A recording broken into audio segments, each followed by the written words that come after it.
ठीक है। तो एल्काइल हैलाइड को अगर हमें अल्कोहल से प्रिपेयर करना है तो कई सारे रिएजेंट को हम यूज करते हैं। आप एक बार पहले पूरा जनरल डिस्कशन नोट कर लो। लिखो for preparation of alkyl halide, for preparation of alkyl halide. बेटा माइक को म्यूट रखना, आपको माइक ऑन रखने की जरूरत नहीं है, सिर्फ वीडियो ऑन होना चाहिए।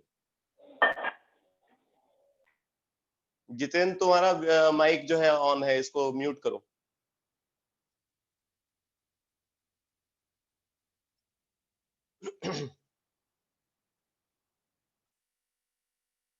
तो लिख लो for preparation of alkyl halide from alcohol,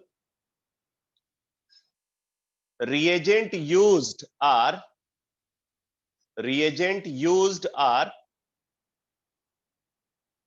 for preparation of alkyl halide from alcohol, reagent used are number one hydrogen halide,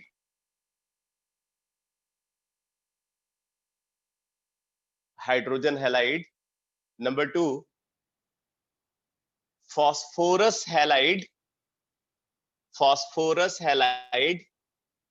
like PX3 or PX5, phosphorus halide like PX3 or PX5. And number three, thionyl chloride,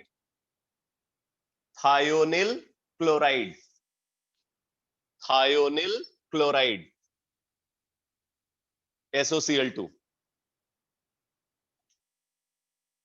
ठीक है। तो अगर हमें alcohol से hydrogen halide, alkyl halide बनाना है, तो alcohol से alkyl halide बनाने के लिए हम इन रिएजेंट्स को यूज कर सकते हैं। आप ये रिएक्शन इस तरीके से लिख सकते हैं, जैसे एक एल्कोहल है, एल्कोहल को हमें अगर एल्काइल क्लोराइड में कन्वर्ट करना है तो क्या क्या यूज कर सकते हैं हम? यहाँ पे यूज कर सकते हैं हाइड्रोजन क्लोराइड और PCl3 यूज कर सकते हैं और PCl5 यूज कर सकते हैं और SOCl2 को यूज कर सकते हैं, तो अगर एल्कोहल को हाइड्रोजन क्लोराइड के साथ ट्रीट कर रहे हैं या PCl3 के साथ ट्रीट कर रहे हैं या PCl5 के साथ ट्रीट कर रहे हैं या SOCl2 के साथ ट्रीट कर रहे हैं, तो एल्काइल क्लोराइड का फॉर्मेशन होता है। ठीक है। अब अगर हम इस रिएक्शन के टुवर्ड्स एल्कोहल की ऑर्डर ऑफ रिएक्टिविटी को कंसीडर करें, इस रिएक्शन के टुवर्ड्स एल्कोहल की ऑर्डर ऑफ रिएक्टिविटी को कंसीडर करें, तो नोट करो, लिखो order of reactivity of alcohol, order of reactivity of alcohol towards this reaction, order of reactivity of alcohol towards this reaction order of reactivity of alcohol towards this reaction is, देखो यहां पे सबसे ज्यादा reactive alcohol होगा tertiary, सबसे ज्यादा reactive alcohol होगा tertiary, उसके बाद सेकेंडरी, इसके बाद प्राइमरी और सबसे कम रिएक्टिव होगा methanol.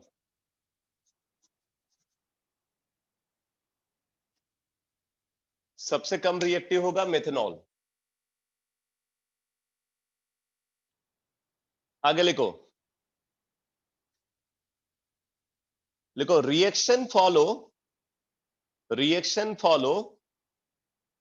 SN1, reaction follow SN1 as well as SN2 mechanism both, reaction follow SN1 as well as SN2 mechanism both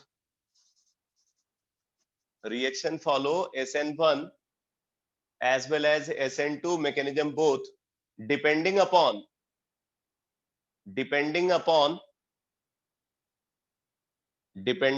the structure of alcohol involved, depending upon the structure of alcohol involved.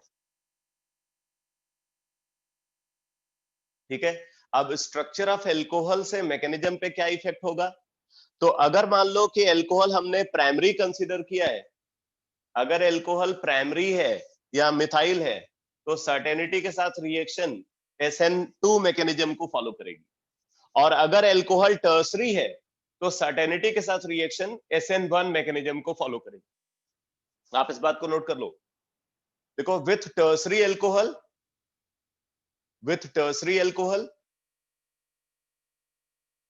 reaction always follow SN1 mechanism. With tertiary alcohol, reaction always follow SN1 mechanism. Whereas with primary alcohol and methanol,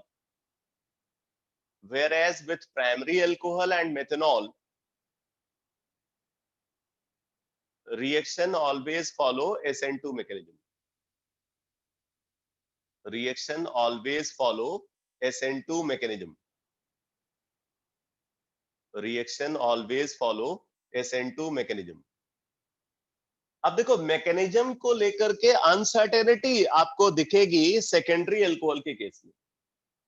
ठीक है, secondary alcohol के case में mechanism में uncertainty observe होती है। कभी reaction secondary alcohol के साथ SN1 मैकेनिज्म को फॉलो करती है, तो कभी रिएक्शन SN2 मैकेनिज्म को फॉलो करती है। ठीक है, तो सेकेंडरी अल्कोहल के केस में जो रिएक्शन की मैकेनिज्म है वो अनसर्टेन होती है। समटाइम्स SN1 मैकेनिज्म और समटाइम्स SN2 मैकेनिज्म फॉलो होती है। वो तब डिपेंड करता है रिएजेंट के ऊपर, सॉल्वेंट के ऊपर, और साथ में रिएजेंट के कंसंट्रेशन पे डिपेंड करता है। जो हम न्यूक्लियोफाइल यूज कर रहे हैं, न्यूक्लियोफाइल के कंसंट्रेशन पे डिपेंड करेगा, सॉल्वेंट हम क्या यूज कर रहे हैं उस पर डिपेंड करेगा। ठीक है, तो सेकेंडरी अल्कोहल के साथ मैकेनिज्म अनसर्टेन है। यहाँ पे SN1 और SN2 दोनों मैकेनिज्म ऑब्जर्व हो सकती है। टर्सरी के साथ हमेशा SN1 और इन दोनों के साथ हमेशा SN2 मैकेनिज्म होगी। तो मैं यहाँ पे लिख देता हूं, इधर हमेशा SN1 मैकेनिज्म होगी, इस केस में SN1 और SN2, और अगर हम इनको कंसीडर करें तो यहां पे हमेशा SN2 मैकेनिज्म फॉलो होती है।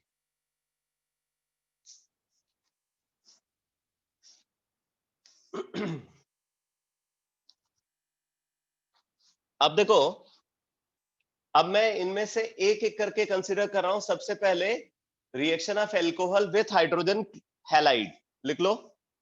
First case, reaction of alcohol with hydrogen halide.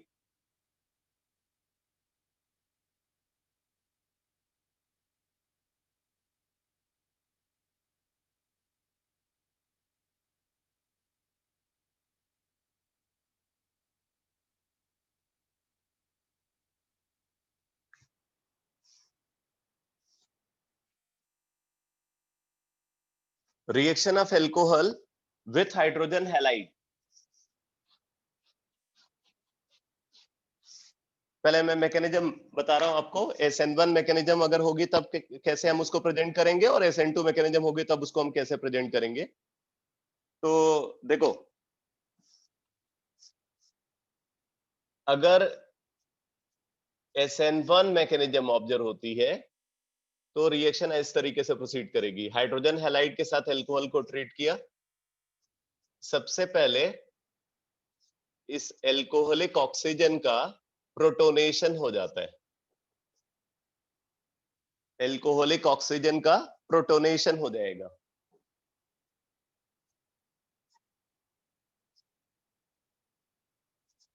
अब देखो बेटा, यहाँ पे प्रोटोनेटेड एल्कोहल बन गया, ऑक्सीजन पे पॉजिटिव चार्ज डेवलप हुआ है, तो ऑक्सीजन पे पॉजिटिव चार्ज डेवलप होने की वजह से क्या होगा, कार्बन ऑक्सीजन बॉन्ड का पोलर कैरेक्टर बढ़ जाएगा, और कार्बन ऑक्सीजन बॉन्ड का पोलर कैरेक्टर बढ़ेगा तो ये बॉन्ड ब्रेक हो जाएगा अगर कार्बोकेटायन जो प्रोड्यूस हो रहा है वो स्टेबल है। यहाँ पे जरूरी है कि ये बॉन्ड जब ब्रेक होगा तो कार्बोकेटायन बनेगा, तो कार्बोकेटायन अगर जो प्रोड्यूस हो रहा है वो स्टेबल है तो ये बॉन्ड आसानी से ब्रेक हो जाएगा। ठीक है, तो वाटर रिमूव हो गया यहाँ पे, और क्या बन गया, आर पॉजिटिव। वाटर रिमूव होकर के यहाँ पे कार्बोकेटायन बन गया। अब क्या होता है, ये कार्बोकेटायन पे ये एक्स नेगेटिव अटैक करता है, कार्बोकेटायन के ऊपर एक्स नेगेटिव अटैक करता है, और एक्स नेगेटिव अटैक करके यहाँ पे आर एक्स का फॉर्मेशन करेगा। एक्स नेगेटिव कार्बोकेटायन पे अटैक करके आर एक्स का फॉर्मेशन करेगा। अब एक चीज आप देख सकते हो कि कार्बोकेटायन अगर बना है तो आपके दिमाग में हमेशा ये फिट होना चाहिए कि कार्बोकेटायन का रीअरेंजमेंट की पॉसिबिलिटी हमेशा रहेगी। कार्बोकेटायन है तो अगर वो अनस्टेबल है तो रीअरेंज होकर के ही वो रिएक्शन में पार्टिसिपेट करेगा, इसका मतलब यहाँ पे रीअरेंजमेंट की पॉसिबिलिटी होगी। अच्छा, एक और बात देखो, कार्बोकेटायन है तो कार्बोकेटायन की ज्योमेट्री कैसी होगी, कार्बोकेटायन की ज्योमेट्री ट्रायगोनल प्लेनर होगी। अगर ट्रायगोनल प्लेनर ज्योमेट्री ये एक्वायर करता है तो एक्स नेगेटिव उसके ऊपर अटैक करेगा। तो एक्स नेगेटिव कैसे अटैक करेगा, एक्स नेगेटिव टॉप साइड से अटैक कर सकता है और एक्स नेगेटिव बॉटम साइड से अटैक कर सकता है। ठीक है, एक्स नेगेटिव का अटैक टॉप साइड से हो सकता है और एक्स नेगेटिव का अटैक बॉटम साइड से हो सकता है। इसका मतलब कि अगर यहाँ पे कायरल सेंटर जनरेट हुआ तो रेसमिक मिक्सचर का फॉर्मेशन होगा। ठीक है, तो जो प्रोडक्ट यहाँ पे प्रोड्यूस हो रहा है ये D+L मिक्सचर, D+L मिक्सचर होना चाहिए अगर कायरल सेंटर जनरेट हो रहा है तब। तो ये जो मैकेनिज्म हमने कंसीडर किया है ये SN1 मैकेनिज्म, ठीक है, ये SN1 मैकेनिज्म है। SN1 मैकेनिज्म में रिएक्शन इस पैटर्न पे प्रोसीड करेगी।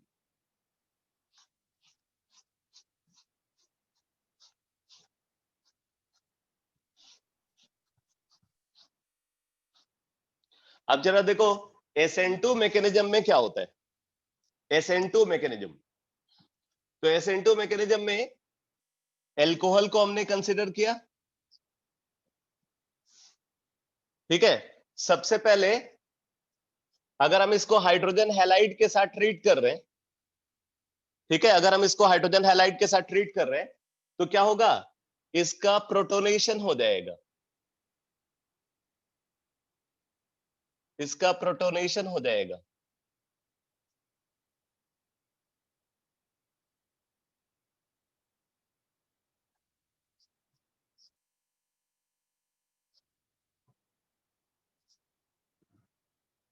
अब इसके बाद देखो क्या होगा, ये प्रोटोनेटेड अल्कोहल बन गया। ये प्रोटोनेशन होना इसलिए भी जरूरी है क्योंकि जब प्रोटोनेशन होगा तभी एक अच्छा लिविंग ग्रुप बनेगा। हमें इसको एक अच्छा लिविंग ग्रुप बनाना है, तो इसकी लिविंग टेंडेंसी बढ़ाने के लिए इसका प्रोटोनेशन होना जरूरी है। ठीक है, तो प्रोटोनेशन से इसकी लिविंग टेंडेंसी इंक्रीज कर जाती।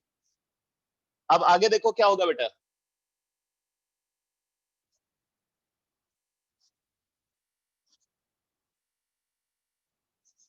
ये प्रोटोनेटेड एल्कोहल है और इसके साथ क्या प्रेजेंट है, x negative, x negative present है। तो एक्स नेगेटिव क्या करेगा, एक्स नेगेटिव पे ये लिविंग ग्रुप के अपोजिट साइड से अटैक करता है, तो एक्स नेगेटिव आर पे अटैक करेगा लिविंग ग्रुप के अपोजिट साइड से, और यहां से ये बॉन्ड ब्रेक हो जाएगा, मतलब ये रिमूव हो जाएगा।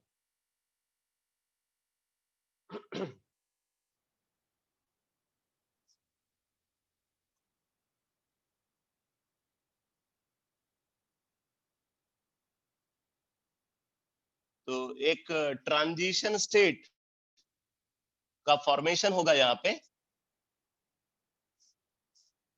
ट्रांजिशन स्टेट को हम इस तरीके से दिखाएंगे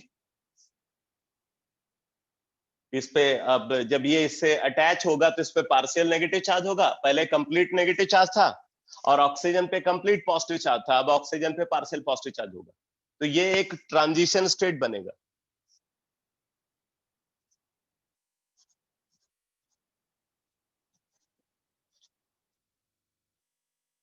और फिर उसके बाद क्या होगा, वाटर कंप्लीटली रिमूव हो गया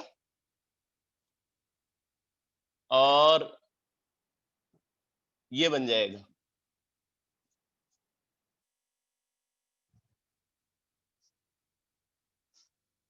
ये SN2 मैकेनिज्म है। ये जो हमने लिखा हुआ है ये SN2 मैकेनिज्म, आप देखो इसमें कोई कार्बोकेटायन इंटरमीडिएट नहीं बना है, बल्कि रिएक्शन एक ट्रांजिशन स्टेट के फॉर्मेशन के थ्रू प्रोसीड कर रही है।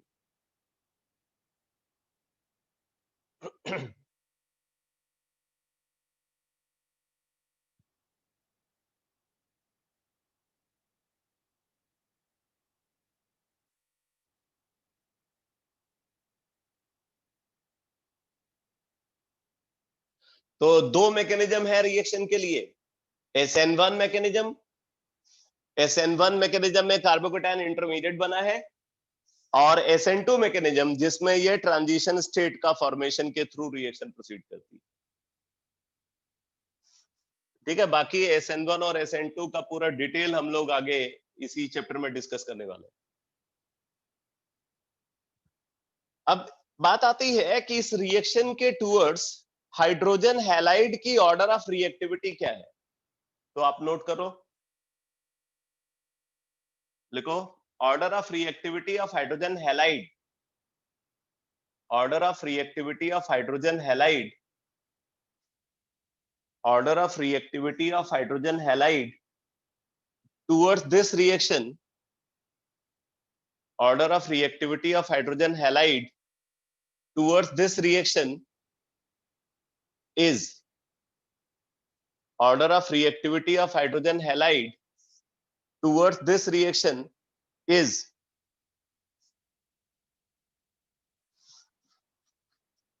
तो देखो अगर हम यहाँ पे हाइड्रोजन हैलाइड की ऑर्डर ऑफ रिएक्टिविटी को कंसीडर करते हैं तो सबसे ज्यादा रिएक्टिव है हाइड्रोजन आयोडाइड, फिर हाइड्रोजन ब्रोमाइड, फिर हाइड्रोजन क्लोराइड। हाइड्रोजन फ्लोराइड यहाँ पे केमिकली इनर्ट होता है, नहीं पार्टिसिपेट करता। सबसे ज्यादा रिएक्टिव है HI, then HBr, then HCl। HF जो है वो लीस्ट रिएक्टिव है, ये केमिकली इनर्ट होता है।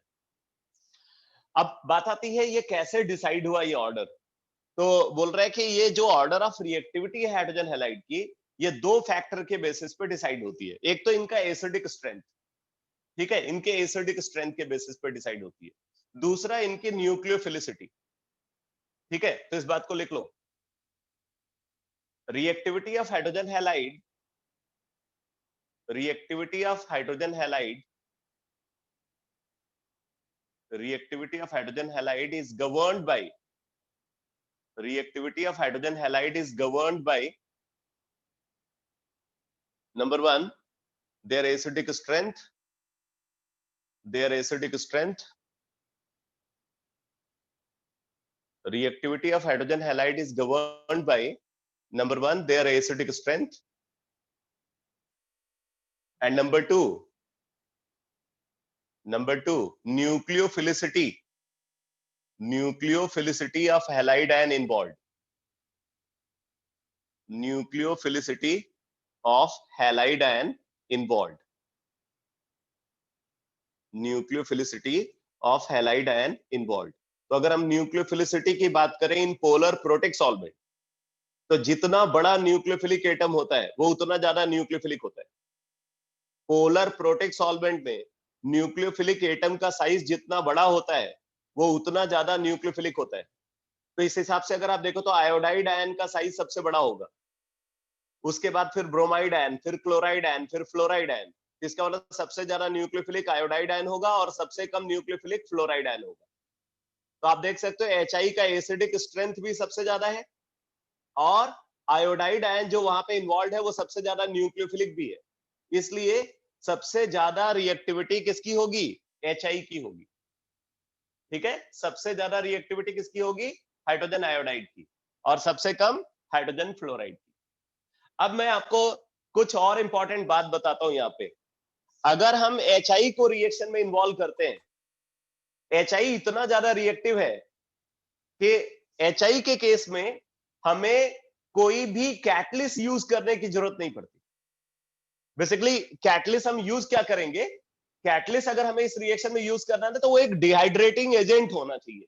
जैसे आप देख रहे हो ना, रिएक्शन में वाटर प्रोड्यूस हो रहा है। अगर आप इस रिएक्शन को देखो तो यहाँ पे क्या प्रोड्यूस हो रहा है? वाटर।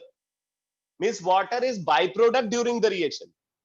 तो अगर आप इस बाई प्रोडक्ट को रिमूव करते हो तो इक्विलिब्रियम फॉरवर्ड शिफ्ट होगा, प्रोडक्ट की यील्ड बढ़ेगी।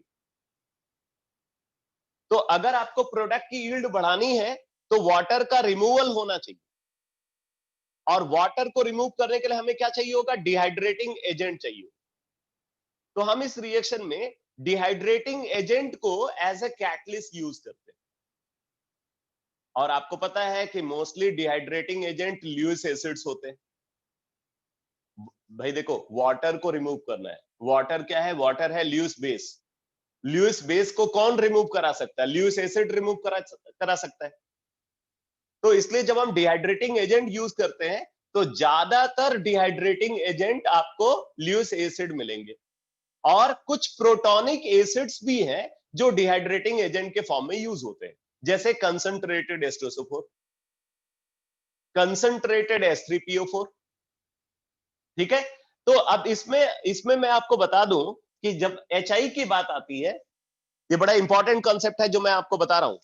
अगर हम हाइड्रोजन आयोडाइड को कंसीडर करें तो हाइड्रोजन आयोडाइड के बारे में आपको पता है कि it is a very good reducing agent. HI और HI and red phosphorus, HI and red phosphorus को हम क्या बोलते हैं? कि father of all reducing agent. जो सबको रिड्यूस कर दे वो है हाइड्रोजन आयोडाइड। तो हाइड्रोजन आयोडाइड और रेड फास्फोरस ये स्ट्रॉन्गेस्ट रिड्यूसिंग एजेंट में कंसीडर किया जाता है। ठीक है, तो हाइड्रोजन आयोडाइड बहुत अच्छा रिड्यूसिंग एजेंट है। और आपको पता होना चाहिए कंसंट्रेटेड H2SO4 हॉट कंडीशन में माइल्ड ऑक्सीडाइजिंग एजेंट होता है। कंसंट्रेटेड H2SO4 हॉट कंडीशन में माइल्ड ऑक्सीडाइजिंग एजेंट होता है। ठीक है, तो माइल्ड ऑक्सीडाइजिंग एजेंट होने की वजह से अगर आप HI के साथ कंसंट्रेटेड H2SO4 को यूज कर लोगे और स्लाइटली आप हीट कर रहे हो तो क्या होगा? वो अपना ऑक्सीडाइजिंग बिहेवियर दिखाने लगेगा, और ऑक्सीडाइजिंग बिहेवियर दिखाएगा तो किसको ऑक्सीडाइज करेगा? हाइड्रोजन आयोडाइड को ऑक्सीडाइज कर देगा। तो वो HI को ऑक्सीडाइज करके क्या बना देता है? I2 बना देता है। और आपने HI को किस लिए यूज किया है? आपने HI को यूज किया है एल्कोहल को एल्काइल आयोडाइड बनाने के लिए। तो इसका मतलब वो हाइड्रोजन आयोडाइड रिएक्शन के लिए अवेलेबल नहीं रहेगा, इसलिए हम हाइड्रोजन आयोडाइड के साथ कभी भी कोई कैटलिस्ट यूज नहीं करते। वैसे वो अपने आप में ही इतना ज्यादा रिएक्टिव होता है कि कैटलिस्ट की जरूरत भी नहीं पड़ती। ठीक है, तो HI के साथ हम कभी कैटलिस्ट यूज नहीं करेंगे।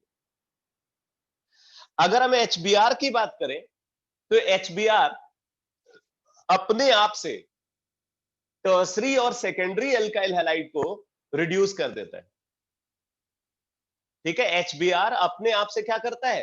टर्सरी और सेकेंडरी एल्कोहल को टर्सरी और सेकेंडरी एल्कोहल को एल्काइल हैलाइड में कन्वर्ट कर देता है। लेकिन वो प्राइमरी एल्कोहल और मिथेनॉल को जो है एल्काइल हैलाइड में कन्वर्ट नहीं कर पाता, वहां पे कैटलिस्ट की जरूरत पड़ती है। और अगर हम HCl को कंसीडर करें, ठीक है, तो HCl के साथ क्या है? HCl सिर्फ टर्सरी एल्कोहल के साथ डायरेक्टली रिएक्ट कर पाता है, बाकी केसेस में हमें कैटलिस्ट को यूज करने की जरूरत पड़ती है। तो आप समझ सकते हो कि जैसे जैसे इसकी रिएक्टिविटी कम होती जाएगी, कैटलिस्ट की डिमांड बढ़ती जाएगी। ठीक है, तो अगर आप ये सारी बात को ना समझ करके चलोगे, रिएजेंट का नेचर अगर आपको पता होगा, तो फिर ऐसे सिचुएशन में आपको क्रैम करने की जरूरत नहीं पड़ेगी।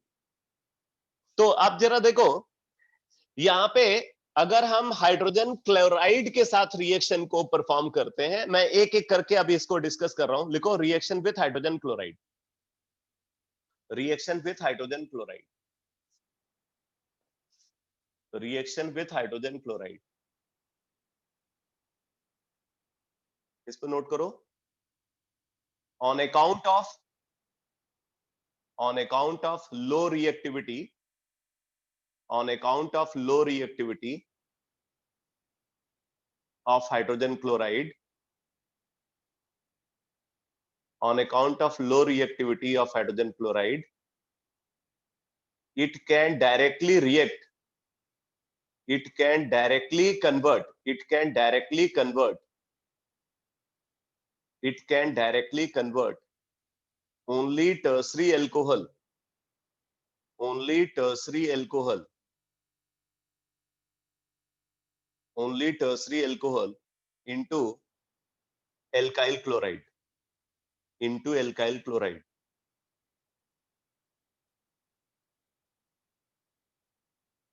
आगे लिखो, with other alcohols, with other alcohols, with other alcohols, dehydrating agent, with other alcohols, dehydrating agent like anhydrous, like anhydrous ZnCl2, anhydrous ZnCl2 is needed, is needed. With other alcohols, with other alcohols, catalyst like anhydrous ZnCl2 is needed. Catalyst like anhydrous ZnCl2 is needed. अब मैं आपको एक बात और बताता हूं, बहुत important information है कि अगर HCl, कंसंट्रेटेड HCl और एनहाइड्रस ZnCl2 का इक्विमोलर मिक्सचर को यूज कर रहे हैं, तो इस इक्विमोलर मिक्सचर को ल्यूकस रिएजेंट बोलते हैं। क्या बोलते हैं? Lucas reagent. और ये एक एनालिटिकल टेस्ट प्रोवाइड करता है to distinguish primary, secondary and tertiary alcohol, जिसको ल्यूकस टेस्ट बोलते हैं। तो आप इस बात को नोट कर लो, देखो equimolar mixture, equimolar mixture, equimolar mixture of anhydrous ZnCl2, equimolar mixture of anhydrous ZnCl2 and concentrated HCl, and concentrated HCl, equimolar mixture of anhydrous ZnCl2 and concentrated HCl is called Lucas reagent, is called Lucas reagent, is called Lucas reagent. आगे लिखो, which is used, which is used to distinguish, which is used to distinguish, which is used to distinguish primary, secondary and tertiary alcohol, primary, secondary and tertiary alcohol, which is used to distinguish primary, secondary and tertiary alcohol. And this method is called, and this method is called, and this method is called Group's process, Group's process. ये medical students ये समझ लेना बेटा, ये name important है आपके लिए, ये नेम जो बता रहा हूं ना, नेम इंपॉर्टेंट है। इस मेथड को ग्रुप्स प्रोसेस बोलते हैं, ठीक है। और वो टेस्ट जो हमने यूज किया है उसको ल्यूकस टेस्ट बोलते हैं। थोड़ा इस बात को क्लियर कर लेना मैं क्या बोल रहा हूं। एल्कोहल है हमारे पास, एल्कोहल को हमें एल्काइल क्लोराइड में कन्वर्ट करना है। एल्कोहल को एल्काइल क्लोराइड में कन्वर्ट करने के लिए जो रिएजेंट यूज करते हैं वो है ल्यूकस रिएजेंट। एल्कोहल को एल्काइल क्लोराइड में कन्वर्ट करने के लिए जो रिएजेंट यूज किया जा रहा है, that reagent is called Lucas reagent. लेकिन उस मेथड को हम बोल रहे हैं ग्रुप्स प्रोसेस, ठीक है। Method used is called groups process, but reagent जो हम यूज कर रहे हैं उसको हम क्या बोल रहे हैं? Lucas reagent. तो वो टेस्ट जिसके थ्रू हम तीनों को डिस्टिंग्विश करेंगे उसको बोलेंगे ल्यूकस टेस्ट। तो ग्रूव्स प्रोसेस क्या है? अगर आपको ग्रूव्स प्रोसेस को एक्सप्लेन करने के लिए बोला जा रहा है तो आप इस रिएक्शन को ग्रूव्स प्रोसेस बोलोगे। एल्कोहल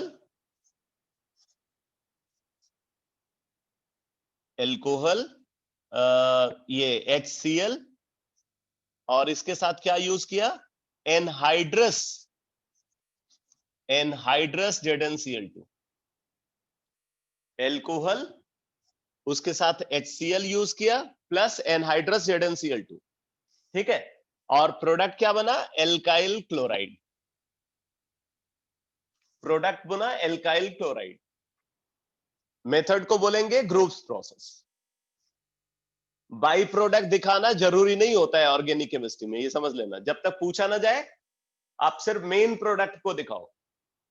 तो मेन प्रोडक्ट एल्काइल क्लोराइड है। बाई प्रोडक्ट की बात करें तो बाई प्रोडक्ट क्या है यहाँ पे? वाटर, ठीक है। बाई प्रोडक्ट यहाँ पे वाटर है। तो इस रिएक्शन को ग्रूव्स प्रोसेस बोलते हैं, ठीक है। अब देखो बात आती है ल्यूकस टेस्ट क्या है? Lucas test,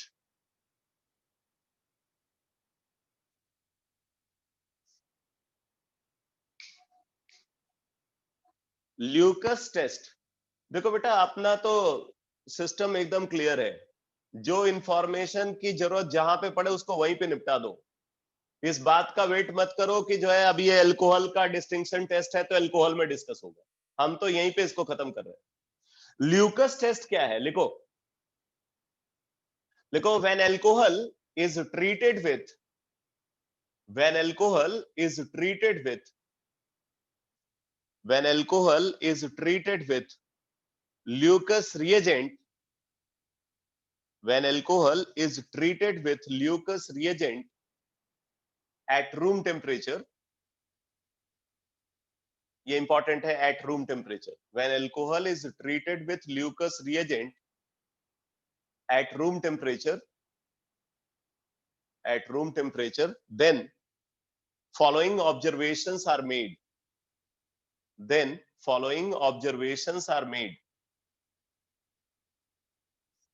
when alcohol is treated with Leucus reagent at room temperature then following observations are made। अब जरा देखो क्या क्या ऑब्जर्वेशन है। नंबर 1 लिखो, number 1 tertiary alcohol gives white turbidity immediately। tertiary alcohol gives white turbidity immediately। अगर alcohol जो हमने यूज किया है वो टर्सरी है तो क्या होगा? इमीडिएट व्हाइट टर्बिडिटी प्रोड्यूस होती है।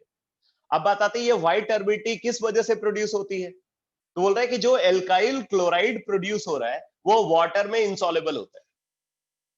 एल्काइल क्लोराइड क्या होता है? वाटर इंसॉल्युबल है। तो वाटर इंसॉल्युबल है इसलिए वो हमें अलग दिखता है। तो उसकी वजह से एल्काइल क्लोराइड के फॉर्मेशन की वजह से व्हाइट टर्बिडिटी प्रोड्यूस होती है। अब आप बोलोगे कि भाई इमीडिएट व्हाइट टर्बिडिटी क्यों प्रोड्यूस हुई? हाँ बोल सकते हो। इमीडिएट व्हाइट टर्बिडिटी क्यों प्रोड्यूस हुई? तो इमीडिएट व्हाइट टर्बिडिटी इसलिए प्रोड्यूस हुई क्योंकि टर्सरी अल्कोहल ने टर्सरी कार्बोकेटायन बनाया। और टर्सरी कार्बोकेटायन क्या है? टर्सरी कार्बोकेटायन बहुत स्टेबल कार्बोकेटायन है, इसलिए वो फटाफट फॉर्म होता है और बहुत तेजी से रिएक्शन में पार्टिसिपेट करता है, ठीक है। तो tertiary alcohol immediate white turbidity क्यों प्रोड्यूस कर रहा है? क्योंकि टर्सरी अल्कोहल टर्सरी कार्बोकेटायन का फॉर्मेशन करता है जो कि एक स्टेबल कार्बोकेटायन है, तो बहुत फास्ट मैनर में वो रिएक्ट करता है। नंबर 2 लिखो, secondary alcohol gives white turbidity secondary alcohol gives white turbidity secondary alcohol gives white turbidity within few minutes ।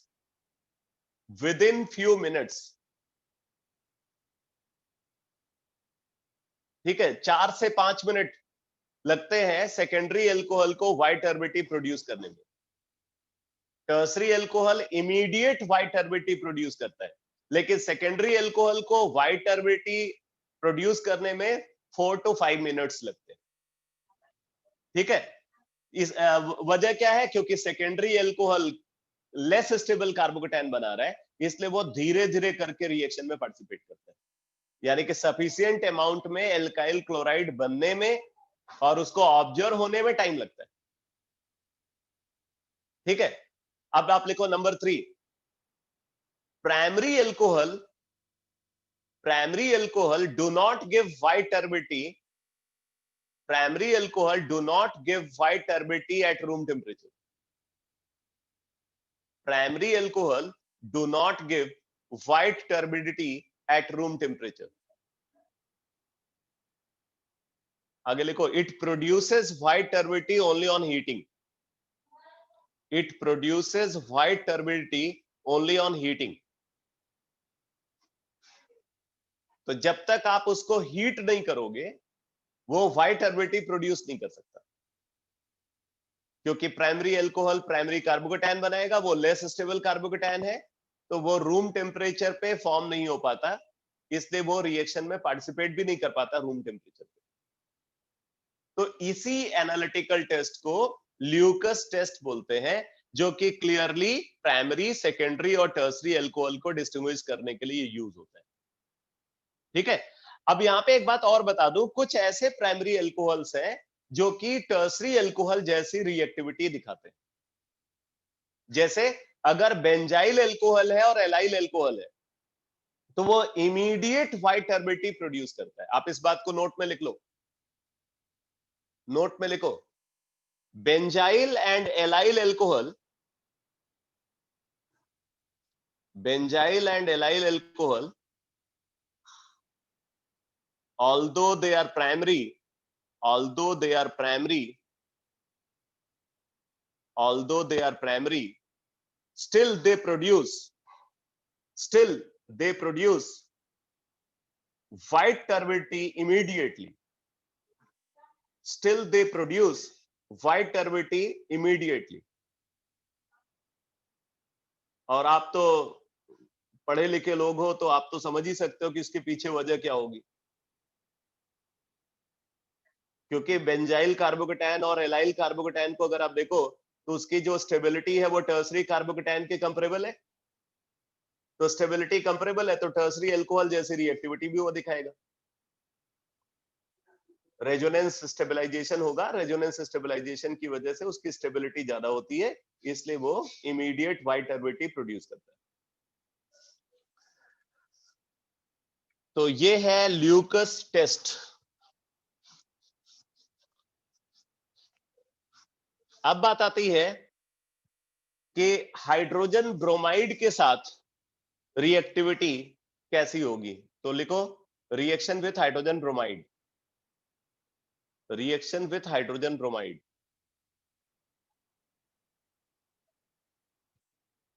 Reaction with hydrogen bromide. तो इसमें लिखो बेटा, on account of intermediate order of reactivity, on account of intermediate order of reactivity, on account of intermediate order of reactivity, on account of intermediate order of reactivity, hydrogen bromide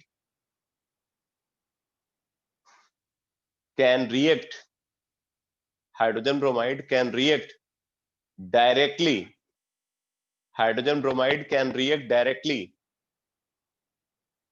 only with secondary and tertiary alcohol, only with secondary and tertiary alcohol,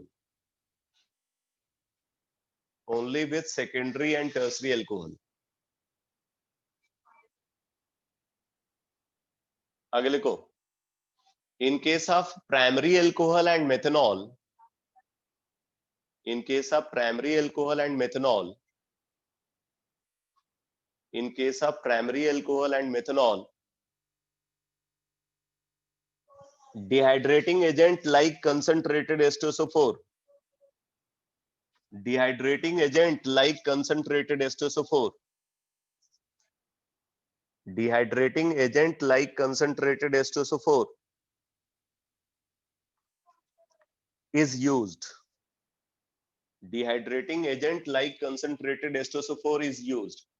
अब आप बोलोगे कि अगर हम इनको concentrated H2SO4 को secondary और tertiary alcohol के केस में यूज कर लें तब क्या प्रॉब्लम है? भाई कैटलिस्ट की जरूरत नहीं है, लेकिन अगर हम यूज कर ले तो कोई नुकसान तो नहीं है। बट प्रॉब्लम है, अगर आप डिहाइड्रेशन रिएक्शन के टुवर्ड्स अल्कोहल की ऑर्डर ऑफ रिएक्टिविटी को रिकॉल करो, तो सबसे इजीली डिहाइड्रेट होता है टर्सरी अल्कोहल, उसके बाद सेकेंडरी अल्कोहल। अगर टर्सरी अल्कोहल के साथ, टर्सरी अल्कोहल तो इतना ज्यादा रिएक्टिव है डिहाइड्रेशन के टुवर्ड्स कि उसको डिहाइड्रेट कराने के लिए आपको कैटलिस्ट भी रिक्वायर्ड नहीं होता, वो उसको सिंपली हीट कर दो, वो डिहाइड्रेट हो जाता है। ये बात मैंने पीछे बताया हुआ है एल्कीन में। तो यहां पे बोल रहे हैं कि अगर आप टर्सरी अल्कोहल जो कि विदाउट डिहाइड्रेटिंग एजेंट भी डिहाइड्रेट हो जाता है, उसके साथ डिहाइड्रेटिंग एजेंट यूज करोगे भले कम अमाउंट में, तो वो डिहाइड्रेटिंग एजेंट अपना काम करने लगेगा, यानी कि क्या करेगा, उसको डिहाइड्रेट करके एल्कीन में कन्वर्ट करने लगेगा। जबकि आपको क्या बनाना है, आपको बनाना है एल्काइल क्लोराइड, तो इससे एल्काइल क्लोराइड की यील्ड कम हो जाएगी। इस वजह से टर्सरी अल्कोहल और सेकेंडरी अल्कोहल के केस में हम कभी भी डिहाइड्रेटिंग एजेंट को यूज नहीं करते। HBr से अगर रिएक्ट करा रहे हैं तो डिहाइड्रेटिंग एजेंट कभी यूज नहीं करेंगे।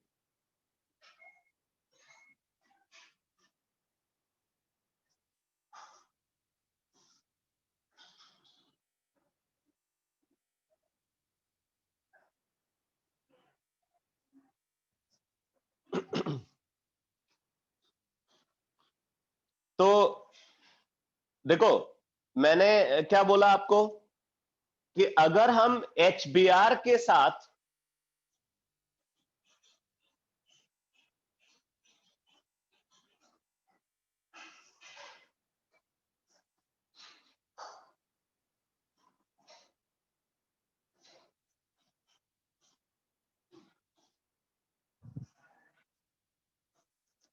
HBr के साथ सेकेंडरी और टर्सरी अल्कोहल को रिएक्ट करा रहे हैं, तो क्योंकि वो डायरेक्टली रिएक्ट कर जाता है, तो हम डिहाइड्रेटिंग एजेंट को यूज करके नई प्रॉब्लम क्रिएट नहीं करना चाहते। वो डिहाइड्रेटिंग एजेंट क्या करेगा, उसको डिहाइड्रेट करके एल्कीन भी बनाने लगेगा, तो एल्कीन बनाएगा तो एल्काइल ब्रोमाइड की यील्ड कम हो जाएगी। ठीक है, तो इसलिए सेकेंडरी और टर्सरी अल्कोहल के केस में आप कभी डिहाइड्रेटिंग एजेंट यूज नहीं करोगे, डिहाइड्रेटिंग एजेंट की जहां जरूरत है वहीं यूज करोगे। ठीक है, अब यहां पे एक बात और बता दूं आपको कि जब HBr को यूज किया जाता है एल्काइल ब्रोमाइड के फॉर्मेशन के लिए, तो वहां पे हम इसका एजियोट्रॉपिक मिक्सचर को यूज करते हैं। तो नोट में लिखना, इंपॉर्टेंट इंफॉर्मेशन है, लिखो इस बात को, लिखो, azeotropic mixture of HBr, agiotropic mixture of HBr, in which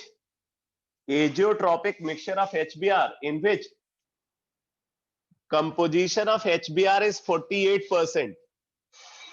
Composition of HBr is 48%. Composition of HBr is 48%. Is used to convert alcohol into alkyl bromide. Is used to convert alcohol into alkyl bromide. Is used to convert alcohol into alkyl bromide. तो अब मैं आपको एक बार summarise कर देता हूं, यहाँ पे जो की पॉइंट्स मैंने बताया। मैंने क्या बोला है कि अगर हम HBr के साथ एल्कोहल को रिएक्ट करा रहे हैं, तो टर्सरी और सेकेंडरी अल्कोहल तो डायरेक्टली रिएक्ट कर जाते हैं। क्यों? क्योंकि उनकी रिएक्टिविटी ज्यादा है। तो ज्यादा रिएक्टिविटी होने की वजह से सेकेंडरी और टर्सरी अल्कोहल हाइड्रोजन ब्रोमाइड के साथ डायरेक्टली रिएक्ट कर जाते हैं।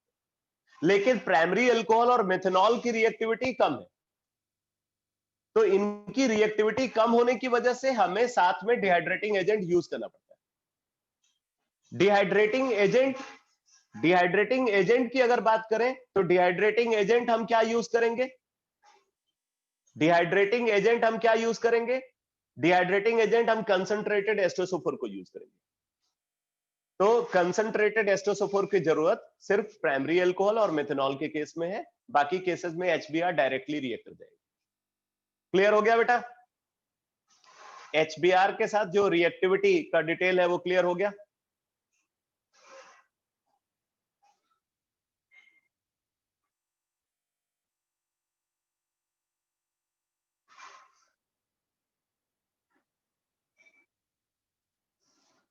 ठीक है, अब देखो बात आती है हाइड्रोजन आयोडाइड के साथ रिएक्शन कैसे होगी। ये थोड़ा सा कॉम्प्लिकेटेड है। लिखो reaction with hydrogen iodide, reaction with hydrogen iodide, reaction with hydrogen iodide. लिखो on account of greater reactivity, on account of greater reactivity, on account of greater reactivity, dehydrating agent are not required, dehydrating agent are not required during the reaction of alcohol with hydrogen iodide, during the reaction of alcohol with hydrogen iodide, during the reaction of alcohol with hydrogen iodide, during the reaction of alcohol with hydrogen iodide। ठीक है, यहां पे एक और problem होती है dehydrating agent को use करने से, जो अभी मैंने आपको बताया था, क्योंकि HI जो है वो बहुत अच्छा रिड्यूसिंग एजेंट है, और जो डिहाइड्रेटिंग एजेंट आप यूज कर रहे हो वो एक ल्यूइस एसिड होगा या कुछ प्रोटॉनिक एसिड्स होते हैं, ये ऑक्सीडाइजिंग बिहेवियर दिखाते हैं। तो क्योंकि HI बहुत अच्छा रिड्यूसिंग एजेंट है, तो इवन एक वीक ऑक्सीडाइजिंग एजेंट भी उससे रिएक्ट कर सकता है। तो अगर आप ऑक्सीडाइजिंग एजेंट को यूज करोगे, डिहाइड्रेटिंग एजेंट का मतलब ल्यूइस एसिड, और ल्यूइस एसिड को मैंने बताया था कि हर ल्यूइस एसिड इलेक्ट्रोफिलिक बिहेवियर दिखाता है, हर ल्यूइस एसिड इलेक्ट्रोफिलिक बिहेवियर दिखाता है, और सारे इलेक्ट्रोफाइल ऑक्सीडाइजिंग एजेंट होते हैं। तो क्योंकि वो ऑक्सीडाइजिंग एजेंट है, तो इस वजह से वो HI को ऑक्सीडाइज करके I2 में कन्वर्ट कर देगा। इसलिए HI के केस में आपको कभी भी कोई भी डिहाइड्रेटिंग एजेंट यूज नहीं करना है, सीधे रिएक्शन होगी, भले यील्ड पुअर हो, आपको डिहाइड्रेटिंग एजेंट यूज नहीं करना है। ठीक है, तो अगर एल्कोहल को HI के साथ रिएक्ट करा रहे हैं, तो एल्काइल आयोडाइड और H2O बनेगा। यहां पे 57% HI को यूज करते हैं, इसका भी एजियोट्रॉपिक मिक्सचर यूज किया जाता है। यहां भी हम एजियोट्रॉपिक मिक्सचर यूज करते हैं, और एजियोट्रॉपिक कंपोजिशन क्या है? 57%। 57% HI को यूज करते हैं इसको कन्वर्ट करने के लिए एल्काइल आयोडाइड में। ठीक है, अगर आप यहाँ पे H2SO4 यूज करोगे तो क्या प्रॉब्लम आएगी, जरा देखो। अगर H2SO4 यूज किया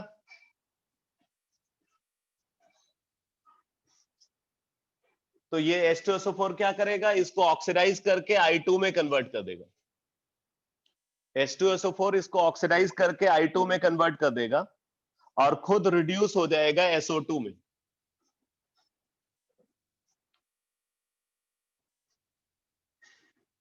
अगर आपने H2SO4 यूज किया है तो H2SO4 HI को ऑक्सीडाइज करके I2 बना देगा और खुद रिड्यूस होकर के क्या बन जाएगा? SO2।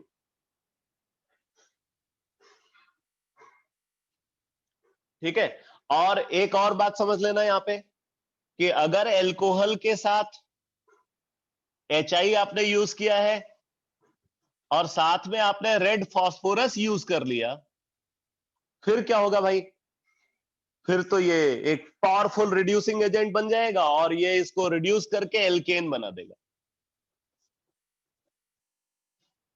इसको रिड्यूस करके एल्केन बना देगा।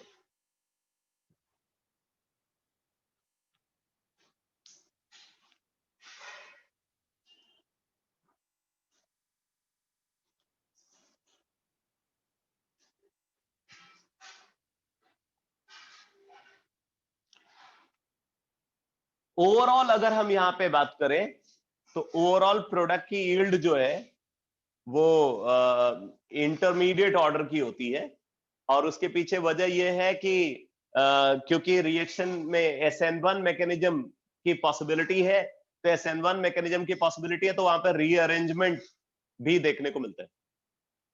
तो रीअरेंजमेंट हो सकता है, यहाँ पे प्रोडक्ट जो फॉर्म हो रहा है वो रीअरेंज प्रोडक्ट हो सकता है, यानी कि आप जिस प्रोडक्ट का फॉर्मेशन कराना चाहते हो वो तो बनेगा ही, साथ में दूसरे प्रोडक्ट भी बनेंगे, तो उससे प्रोडक्ट की यील्ड कम हो जाती है। और एक और प्रॉब्लम होती है, डिहाइड्रेशन की भी पॉसिबिलिटी रहती है।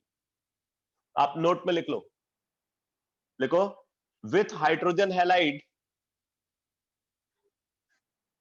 with hydrogen halide, yield of product produced, yield of product produced, yield of product produced are of intermediate order, are of intermediate order, are of intermediate order because of possibility of rearrangement, because of possibility of rearrangement, because of possibility of rearrangement, as well as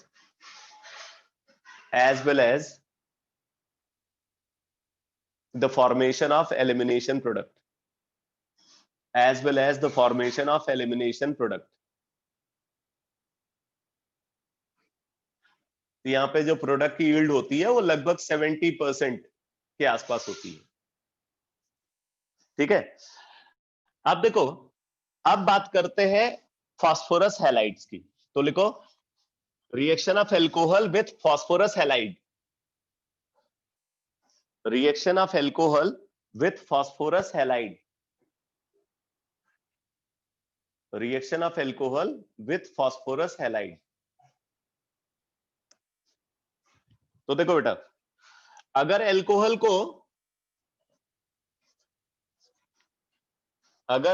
को phosphorus halide के साथ PX3 के साथ treat कर रहे हैं, alcohol को phosphorus halide PX3 के साथ ट्रीट कर रहे हैं, तो यहां पे प्रोड्यूस होगा एल्काइल हैलाइड। एनसीईआरटी में बैलेंस रिएक्शन गिवन है, इसलिए मैं भी उसी फॉर्म में लिख रहा हूं। एल्काइल हैलाइड फॉर्म होगा और इसके साथ प्रोड्यूस होता है H3PO3, H3PO3 का फॉर्मेशन होता है। अगर एल्कोहल को फास्फोरस हैलाइड के साथ ट्रीट कर रहे हैं तो एल्काइल हैलाइड बनेगा एंड H3PO3। अब इसमें यहाँ पे हैलोजन क्या क्या हो सकता है? हैलोजन अगर हम कंसीडर करें तो क्लोरीन, ब्रोमीन, आयोडीन, जिसमें याद करो एनसीईआरटी जब आपने रीड किया था तो उसमें लिखा हुआ था कि जो PBr3 और PI3 है उसको जब हमें यूज करना होता है तो पहले हम उसको फॉर्म करते हैं फिर यूज करते हैं, क्योंकि PBr3 और PI3 रिलेटिवली लेस स्टेबल होते हैं, इसलिए उनको जब हमें यूज करना है एज अ रिएजेंट तो पहले उनको फॉर्म करेंगे देन यूज करेंगे। PCl3 को आप स्टोर करके रख सकते हो, लेकिन PBr3 और PI3 को आपको पहले फॉर्म करना है देन यूज करना है इन सिचुएशन।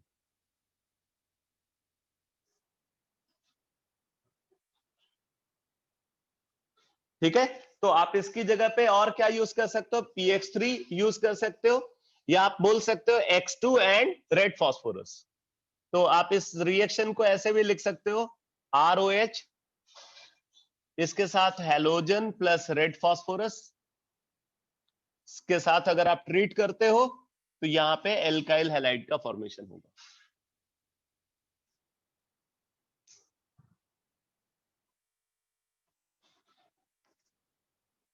अब देखो pH3 के साथ रिएक्शन हमेशा SN2 मैकेनिज्म को फॉलो करती है।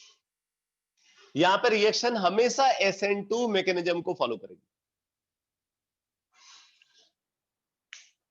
अब SN2 मैकेनिज्म को अगर फॉलो करेगी तो तुरंत आपको समझ में आना चाहिए, यहां पे एक एडवांटेज मिलेगा। कौन सा एडवांटेज? SN2 मैकेनिज्म को फॉलो करे तो मतलब रीअरेंजमेंट की पॉसिबिलिटी खत्म है, रीअरेंज प्रोडक्ट नहीं बनेगा यहां पे, और रीअरेंज प्रोडक्ट नहीं बनेगा तो प्रोडक्ट की यील्ड बढ़ जाएगी। क्योंकि पिछले केस में प्रोडक्ट की यील्ड क्यों कम हुई थी? रीअरेंजमेंट वाला प्रोडक्ट भी बन रहा था और एलिमिनेशन प्रोडक्ट बन रहा था। तो इसमें एक पॉसिबिलिटी तो खत्म हो गई, वो है रीअरेंज प्रोडक्ट का फॉर्मेशन नहीं होगा, तो प्रोडक्ट की यील्ड रिलेटिवली ग्रेटर होती है। ठीक है, अब देखो अगर हम फास्फोरस पेंटाहैलाइड की बात करते हैं तो फास्फोरस पेंटाहैलाइड सिर्फ क्लोरीन का ही एग्जिस्ट कर सकता है, PCl5 स्टेबल फॉर्म में एग्जिस्ट करता है। बाकी PBr5 की अगर बात करें तो वो अनस्टेबल होता है और Pi5 एग्जिस्ट ही नहीं करता। तो यहां पे देखो अगर एल्कोहल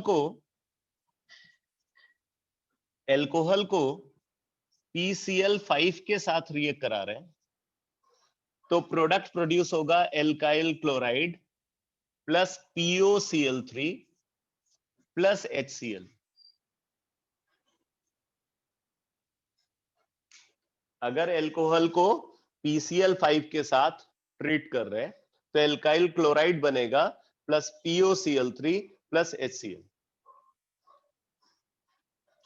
वैसे तो PCl5 के साथ मैकेनिज्म को लेकर के अनसर्टेनिटी है, ठीक है, क्योंकि PCl5 और PX3 कुछ जगह पे लिखा हुआ है कि जो मैकेनिज्म PX3 के साथ ऑब्जर्व हो रही है वही यहां भी ऑब्जर्व होनी चाहिए, बट कुछ जगह पे लिखा हुआ है कि PCl5 को अगर कंसिडर करें तो PCl5 के साथ SNI मैकेनिज्म ऑब्जर्व होती है, internal nucleophilic substitution.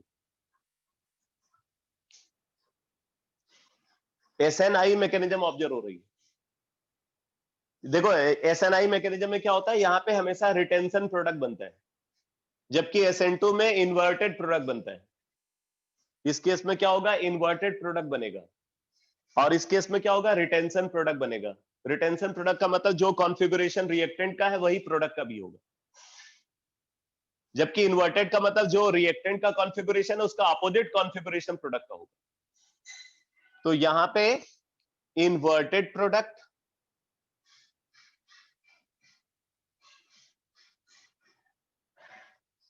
Inverted product का फॉर्मेशन होता है, और अगर SNI मैकेनिज्म को ये फॉलो करेगा तो रिटेंशन प्रोडक्ट का फॉर्मेशन होगा।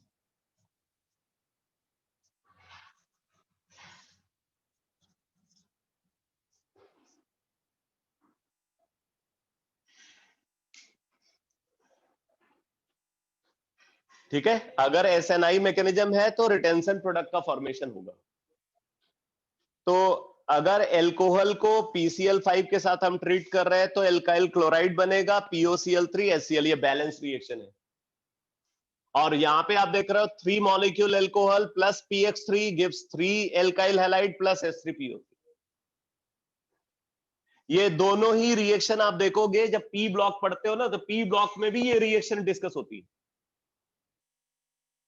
ठीक है, अब P ब्लॉक पे देखो फास्फोरस के जो कंपाउंड्स हैं उनमें भी ये रिएक्शन गिवन है, इसलिए भी ये और इंपॉर्टेंट रिएक्शन हो जाती है।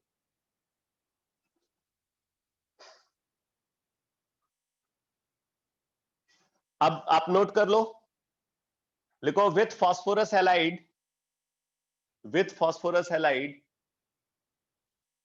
yield of product, yield of product is relatively greater, yield of product is relatively greater, nearly 80%, nearly 80%, yield of product is relatively greater, nearly 80%, because there is no possibility,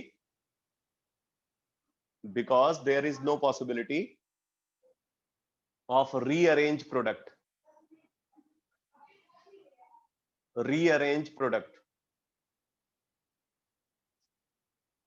because there is no possibility of rearrange product. Elimination हो सकता है, but rearrangement की possibility नहीं है।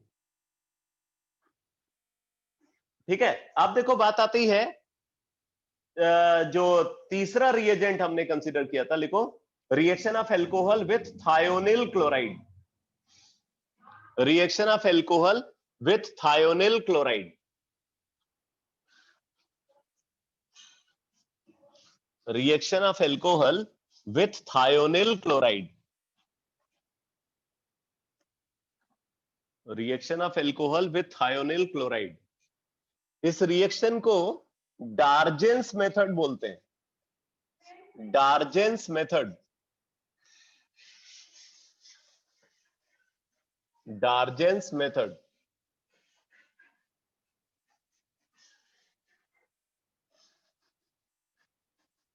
इसको लिख लेना, reaction is also called Darzens method.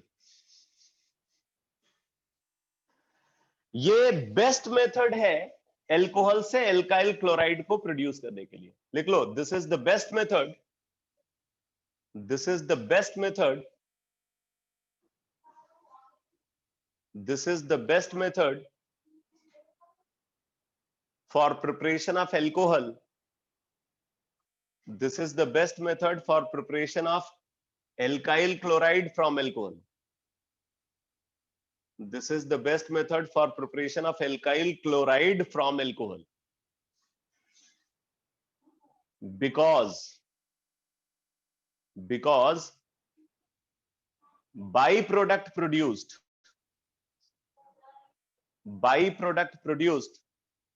during the reaction, byproduct produced during the reaction are escapable gases, byproduct produced during the reaction are escapable gases, जो आसानी से escape out हो जाती। byproduct produced during the reaction are escapable gases। ठीक है, तो अब जरा देखो बेटा इसका डिटेल। एल्कोहल है, एल्कोहल को हम रिएक्ट करा रहे हैं थायोनिल क्लोराइड के साथ, थायोनिल क्लोराइड के साथ रिएक्ट करा रहे हैं। अच्छा ध्यान देना, थायोनिल ब्रोमाइड और थायोनिल आयोडाइड एग्जिस्ट नहीं करते, थायोनिल ब्रोमाइड और thionyl iodide does not exist, सिर्फ थायोनिल क्लोराइड एग्जिस्ट करता है, इसीलिए सिर्फ एल्काइल क्लोराइड ही फॉर्म किया जा सकता है इस मेथड के थ्रू। तो एल्कोहल को SOCl2 के साथ ट्रीट कर रहे हैं। अब देखो यहां पे होगा क्या, सबसे पहले ये रिमूव हो जाएगा HCl। अब HCl क्या है, गैस, HCl गैस रिमूव हो रहा है, ये बाई प्रोडक्ट है, गैसियस फॉर्म में एग्जिस्ट कर रहा है, आसानी से रिमूव हो जाएगा। तो यहां से बन गया एक इनऑर्गेनिक एस्टर, यहां से फॉर्म हो गया ये इनऑर्गेनिक एस्टर,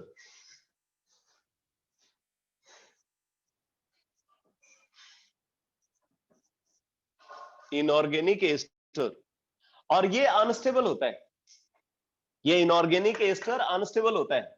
तो अनस्टेबल है तो हीट करने पे, जब हम इसको स्लाइटली हीट करते हैं तो हीट करने पे ये डिकम्पोज हो जाता है। कैसे डिकम्पोज हो जाता है, देखो ये हीट करने पे कुछ इस तरीके से डिकम्पोज होता है।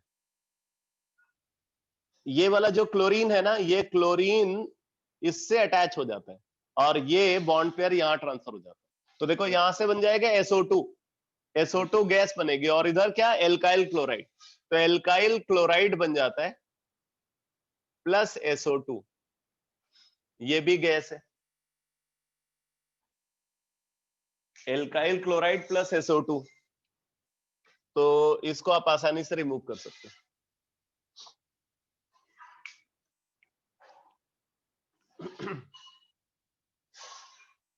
ये जो मैकेनिज्म मैंने यहाँ पे दिखाया हुआ है बेटा, ये मैकेनिज्म, इसको SNI बोलते हैं, इंटरनल न्यूक्लियोफिलिक सब्स्टिट्यूशन।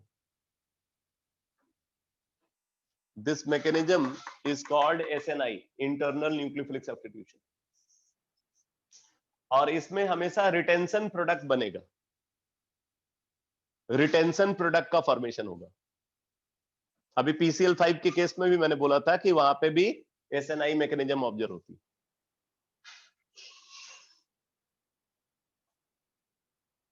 ये सब की फीचर है इस रिएक्शन के। एक तो ये है, यहाँ पे जो बाई प्रोडक्ट्स है वो गैसेस है, गैसेस है तो बहुत आसानी से रिमूव हो जाएंगे, तो उससे क्या होगा, प्रोडक्ट की यील्ड बढ़ेगी, तो बहुत अच्छी यील्ड प्रोडक्ट की प्रोड्यूस होती, ठीक है। और क्या है, रिटेंशन प्रोडक्ट बनेगा, बिकॉज मैकेनिज्म रिएक्शन की क्या है, SNI, internal nucleophilic substitution.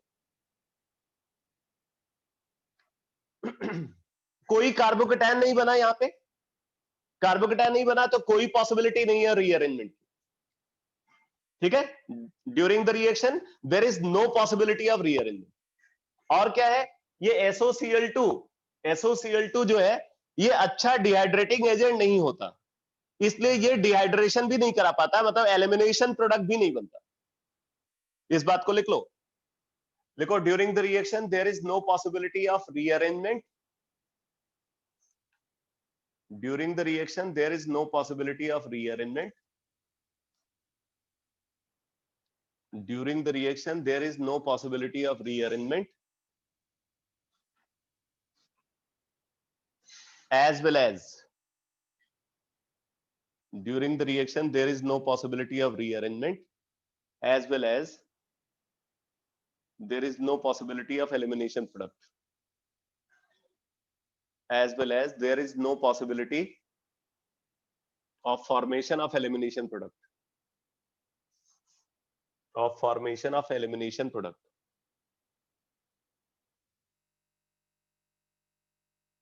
Therefore excellent yield of product is obtained, excellent yield of product is obtained.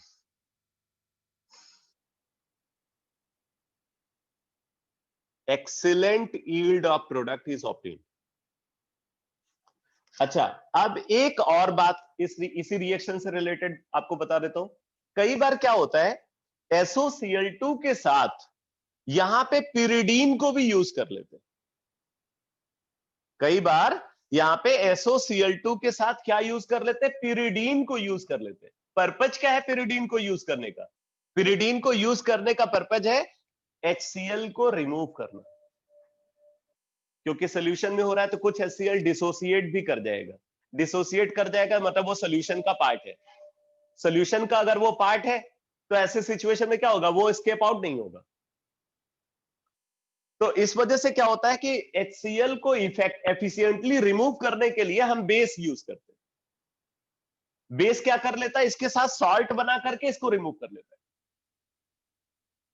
लेकिन जब हम बेस को यूज करेंगे, जब हम पिरिडीन जैसे बेस को यूज करेंगे तो रिएक्शन की मैकेनिज्म बदल जाती है, तब ये रिएक्शन SNI की बजाय, मतलब ये वाली मैकेनिज्म की बजाय रिएक्शन SN2 मैकेनिज्म को फॉलो करने लगती है। और जब SN2 मैकेनिज्म को फॉलो करेगी तो क्या होगा, प्रोडक्ट का नेचर बदल जाएगा, जो रिटेंशन प्रोडक्ट बन रहा था अब क्या होगा, इन्वर्टेड प्रोडक्ट का फॉर्मेशन होने लगता है। ये भी एक बहुत इंपॉर्टेंट बात है इस रिएक्शन में, तो आप इस बात को नोट कर लो। देखो, sometimes bases like pyridine, sometimes bases like pyridine are also used, sometimes bases like pyridine are also used, sometimes bases like pyridine are also used in order to remove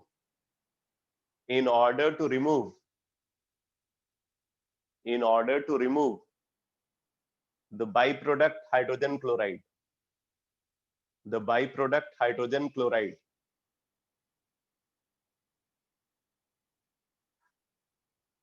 कभी नहीं रिएक्ट कर सकता बेटा। Alcohol से pyridine कैसे react कर जाएगा? Pyridine तो बहुत ही वीक बेस है। एल्कोहल कौन सा एसिडिक कैरेक्टर दिखाता है? एल्कोहल एसिडिक कैरेक्टर तब दिखाएगा जब बहुत स्ट्रॉन्ग बेस प्रेजेंट होगा। जैसे अगर आप सोडियम हाइड्राइड को यूज करते हो, सोडामाइड को यूज करते हो, ऑर्गेनोमेटालिक कंपाउंड को यूज करते हो, तब जाकर के एल्कोहल अपना एसिडिक कैरेक्टर दिखाता है। पिरिडीन तो एक्सट्रीमली वीक बेस है, तो उसके साथ एल्कोहल रिएक्ट ही नहीं कर सकता। क्लियर हुआ? आदित्य,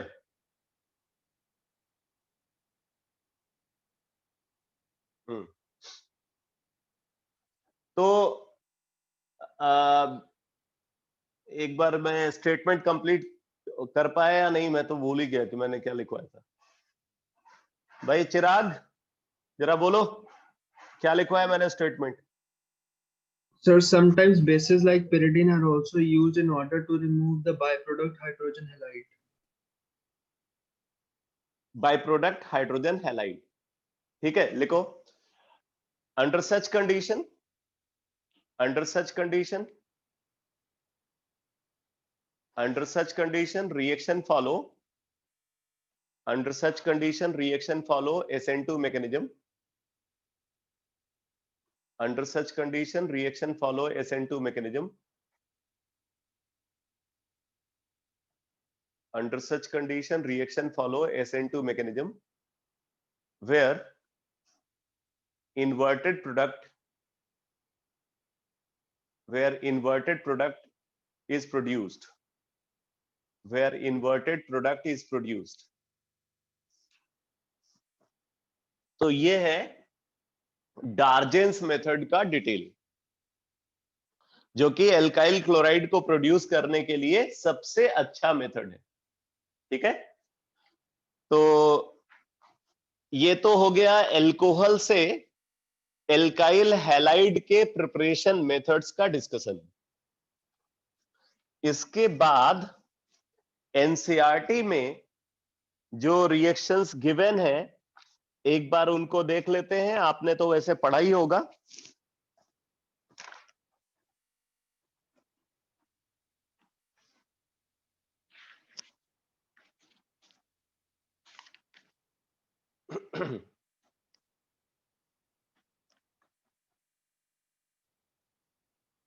इसके बाद एनसीईआरटी में प्रिपरेशन फ्रॉम हाइड्रोकार्बन्स वाली रिएक्शंस है, जैसे फ्री रेडिकल हैलोजिनेशन, मतलब हैलोजिनेशन ऑफ एल्केन, आपको पता है।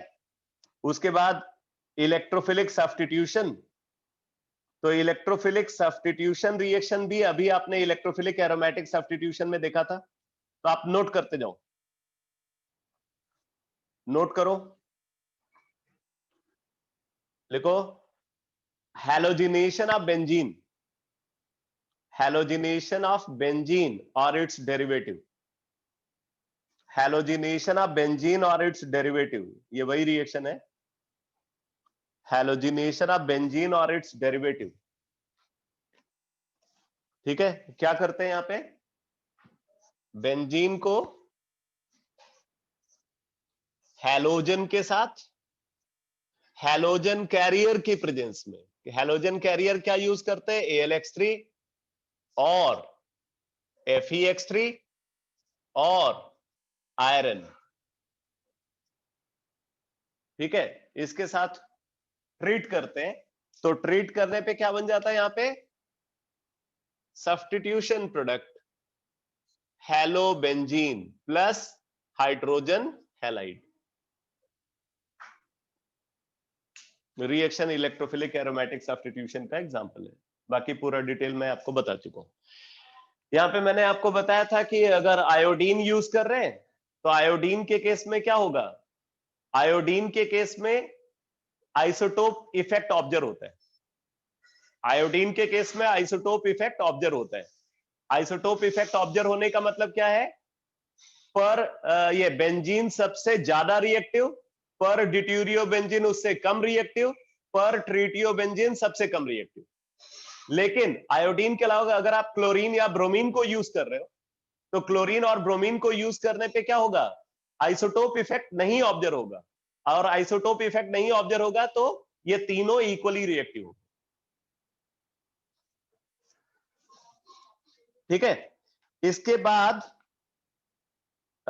वैसे एक चीज यहाँ पे और गिवन है कि अगर आप आयोडीन को यूज कर रहे हो, अभी ये एनसीईआरटी में गिवन है तो आपको जरूर समझना चाहिए।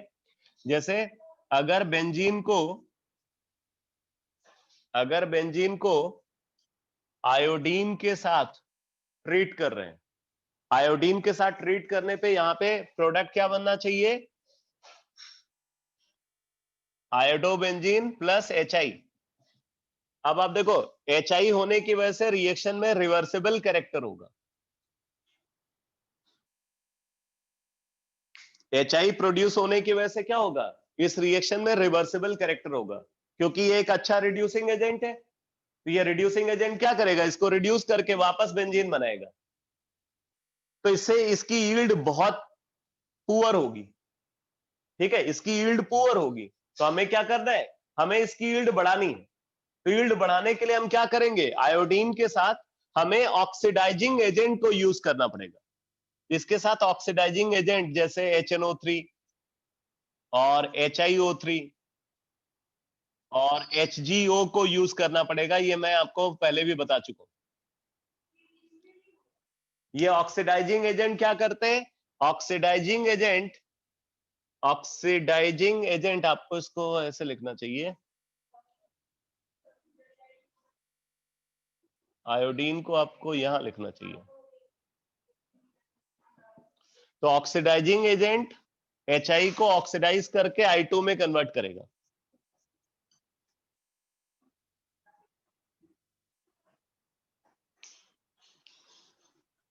ऑक्सीडाइजिंग एजेंट जो हम यूज कर रहे हैं वो HI को ऑक्सीडाइज करके I2 में कन्वर्ट करेगा, तो इससे यील्ड बढ़ेगी प्रोडक्ट की।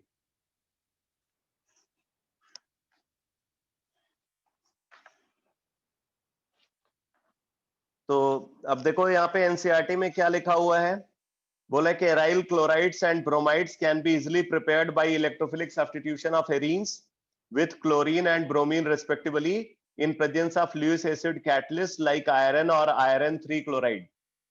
The ortho and para isomers can be easily separated. ये टॉलिन के केस में ऑर्थो और पैरा सब्स्टिट्यूटेड प्रोडक्ट बन रहा है। The ortho and para isomers can be easily separated due to large difference in their melting points. Reaction with iodine are reversible in nature.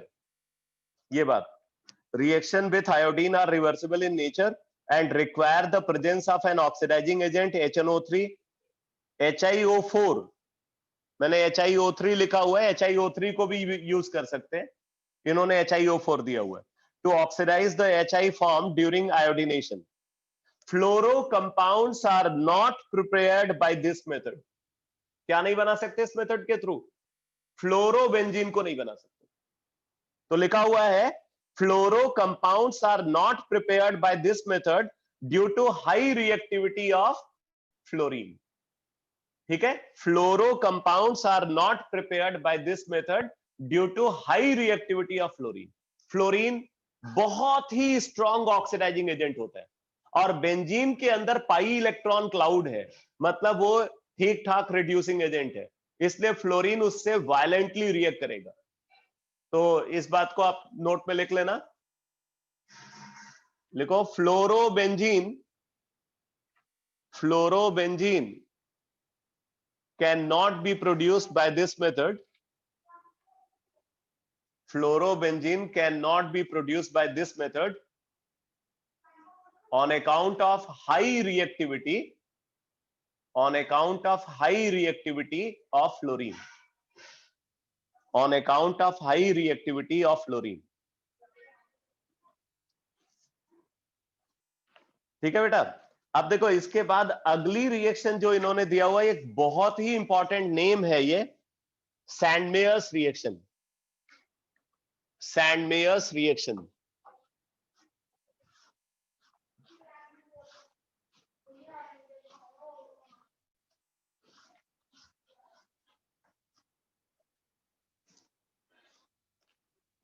सैंडमेयर्स reaction,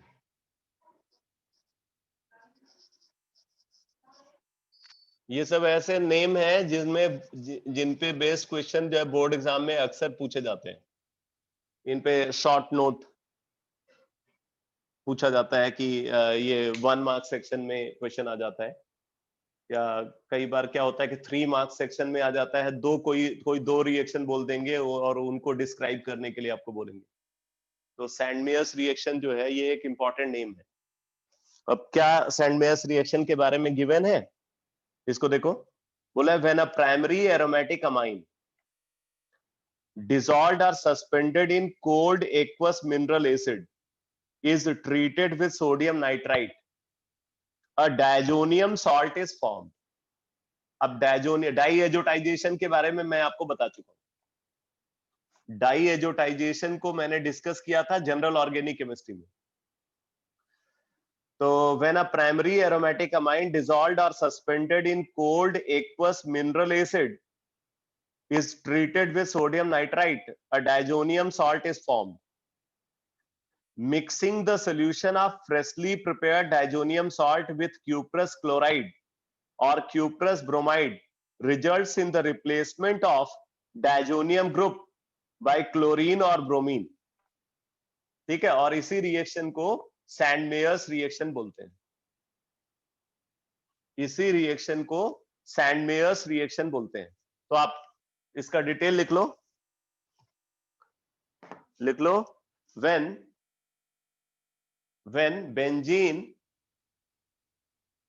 benzene diazonium salt when benzene diazonium salt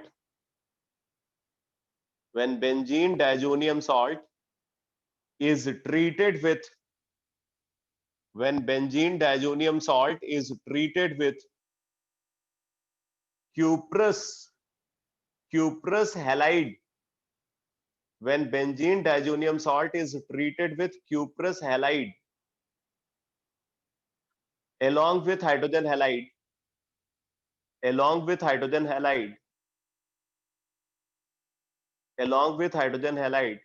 then halobenzene is obtained.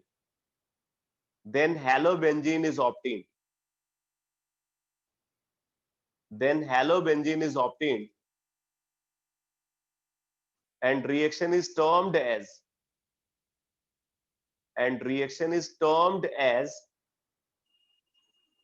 Sandmeyer's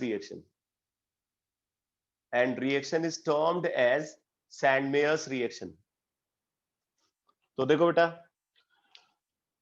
सबसे पहले हमारे पास aniline है, ठीक है। Aniline को हम treat कर रहे हैं NaNO2 और HCl के साथ, NaNO2 एंड HCl के साथ, और आप इसको ऐसे भी लिख सकते हो HNO2 एंड HCl के साथ, कंसंट्रेटेड HCl। तो आप देखो क्या होता है, इसके थ्रू फॉर्म हो जाता है एराइल डायजोनियम सॉल्ट, ये बन जाता है, एराइल डायजोनियम सॉल्ट का फॉर्मेशन होता है, ठीक है। ये है बेंजीन डायजोनियम क्लोराइड।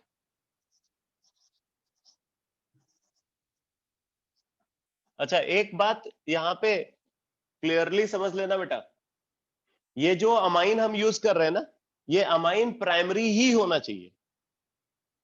आप अगर यहाँ पे सेकेंडरी या टर्सरी अमाइन को यूज करोगे ना, तो ये डायजोनियम सॉल्ट नहीं बनेगा। अब आगे देखो क्या होगा, बोल रहे हैं कि ये जो बेंजीन डायजोनियम क्लोराइड फॉर्म हुआ है, बेंजीन डायजोनियम क्लोराइड जो फॉर्म हुआ है, इसको हम ट्रीट कर रहे हैं क्यूप्रस हैलाइड के साथ, Cu2X2, और क्या यूज कर रहे हैं साथ में, HX plus HX, Cu2X2 plus HX, अब इसमें एक चीज आपको बता दूं, X यहां पे हो सकता है क्लोरीन, ब्रोमीन और साइनाइड भी हो सकता है बेटा। X यहां पे क्या क्या हो सकता है? क्लोरीन, ब्रोमीन और साइनाइड भी हो सकता है। तो प्रोड्यूस क्या होगा? प्रोड्यूस होता है ये कंपाउंड, ठीक है, ये कंपाउंड प्रोड्यूस होगा और इसके साथ नाइट्रोजन गैस रिलीज होती है। नाइट्रोजन गैस रिलीज होती है। यहां पे प्योर एराइल हैलाइड प्रोड्यूस होगा। प्योर एराइल हैलाइड प्रोड्यूस होगा क्योंकि जो बाई प्रोडक्ट बन रहा है वो क्या है? एक एस्केपेबल गैस है, वो वहां से रिमूव हो जाएगा। ये है सैंडमेयर्स रिएक्शन।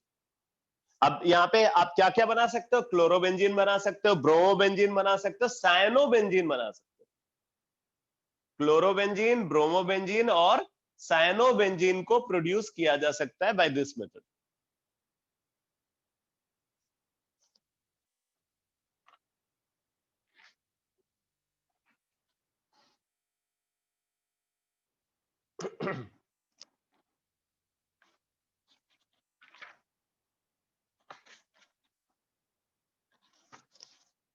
इसी का एक मॉडिफाइड मेथड भी होता है, वो यहां पे गिवन नहीं है बट आप लिख लो, गेटरमैन्स रिएक्शन।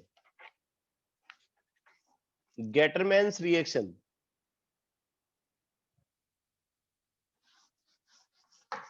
Gattermann's reaction.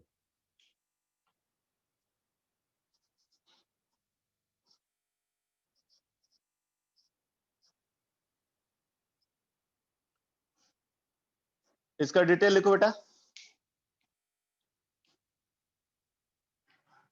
लिखो when benzene diazonium salt, when benzene diazonium salt is distilled with, when benzene diazonium salt is distilled with copper and hydrogen halide, copper and hydrogen halide, when benzene diazonium salt is distilled with copper and hydrogen halide, then aryl halide is obtained. Then aryl halide is obtained. Then aryl halide is obtained.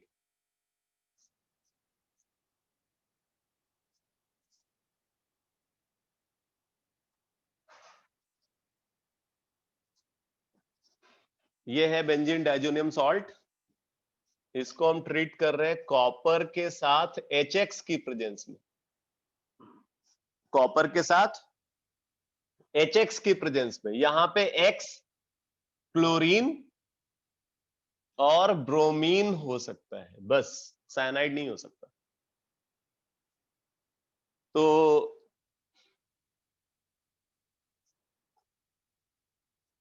ये product बन जाएगा by the evolution of nitrogen gas. बस minute सा difference है बेटा, यहां पे उधर यूज किया था हमने Cu2X2 क्यूप्रस हैलाइड को, यहां पे कॉपर यूज कर रहे हैं।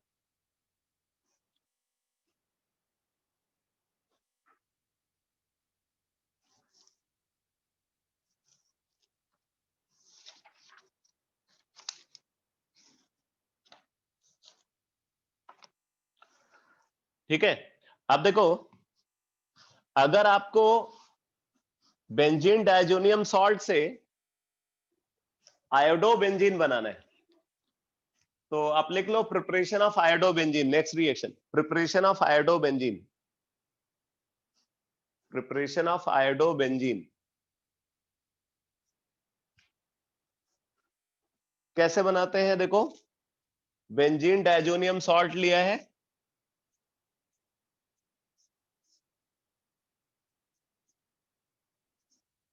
बेंजीन डाइजोनियम सॉल्ट और इसको पोटेशियम आयोडाइड के साथ हीट करते हैं, पोटेशियम आयोडाइड के साथ हीट करते हैं।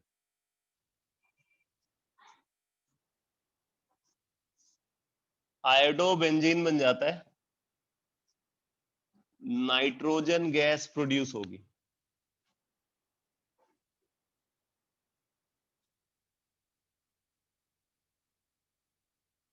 तो इस तरीके से आप आयोडोबेंजीन का फॉर्मेशन कर सकते हो। आप यहां पे फ्लोरोबेंजीन भी बना सकते हो, फ्लोरोबेंजीन भी बना सकते हो। लिख लो प्रिपरेशन ऑफ फ्लोरोबेंजीन। वैसे रिएक्शन का एक स्पेसिफिक नेम है, आप नेम ही लिख लो, Balz Schiemann reaction, BALZESCHIEMANN reaction, BALZESCHIEMANN reaction, Balz Schiemann reaction. अब इसमें देखो क्या करते हैं, एराइल डायजोनियम सॉल्ट लिया है और इसको ट्रीट करते हैं HbF4 के साथ, HbF4 के साथ इसको ट्रीट करते हैं।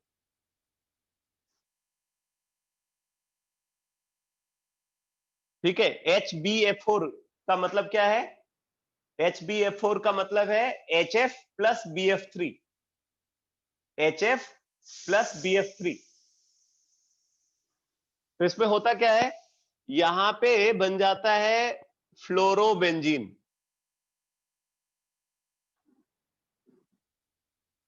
Bye removal of nitrogen gas, by removal of nitrogen gas.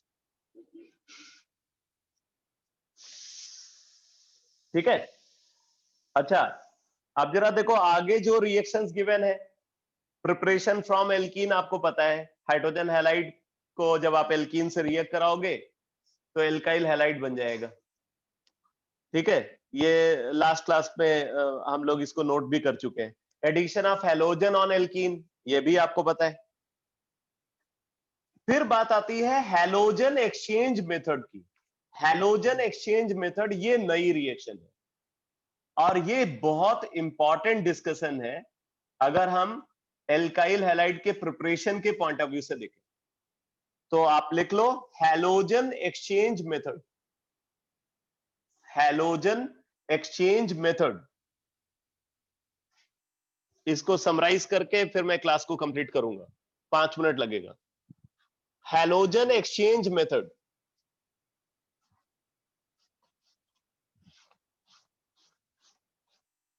अब इस मेथड की हमें जरूरत क्यों पड़ती है, पहले इस बात को समझो। आपने एल्केन से एल्काइल हैलाइड बनाया था और जब आपने एल्केन से एल्काइल हैलाइड बनाया था तो वहां पे आपने देखा था कि reaction is not suitable for the preparation of alkyl fluoride as well as alkyl iodide. क्यों? क्योंकि फ्लोरीन वायलेंटली रिएक्ट कर रहा था, प्रोडक्ट पे कोई कंट्रोल नहीं था। और आयोडीन के साथ क्या प्रॉब्लम थी, आयोडीन केमिकली इनर्ट था। मतलब जब आप एल्केन से एल्काइल हैलाइड बना रहे थे तो वहां पे आप एल्काइल फ्लोराइड को फॉर्म नहीं कर पा रहे थे और एल्काइल आयोडाइड को फॉर्म नहीं कर पा रहे थे, अलग अलग प्रॉब्लम की वजह से। आपने वहां पे इफेक्टिवली किस किस प्रोडक्ट को प्रोड्यूस किया, एल्काइल क्लोराइड को प्रोड्यूस किया और एल्काइल ब्रोमाइड को प्रोड्यूस किया। हम ये चाहते हैं कि हमें एल्काइल फ्लोराइड या एल्काइल आयोडाइड मिले, तो अब क्या करेंगे, वो एल्काइल हैलाइड जो एल्केन के डायरेक्ट हैलोजिनेशन के थ्रू प्रोड्यूस हुआ है उसके हैलोजन को हम एक्सचेंज करते विद फ्लोरीन और आयोडीन, तब हमें एल्काइल फ्लोराइड और एल्काइल आयोडाइड का फॉर्मेशन देखने को मिलता है और इस मेथड को हम हैलोजन एक्सचेंज मेथड बोलते हैं। ठीक है, तो लिख लो, लिखो when alkyl halide which are directly produced when alkyl halide which are directly produced by halogenation of alkane by halogenation of alkane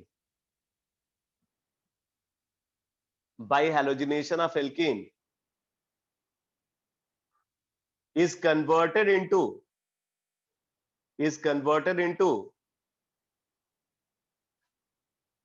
alkyl fluoride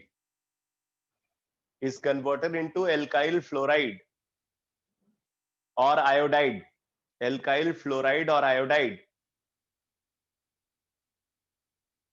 then reaction is termed as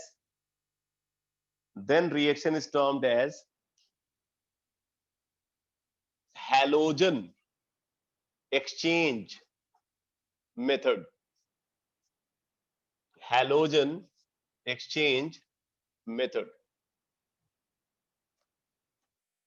आगे लिखो, following two methods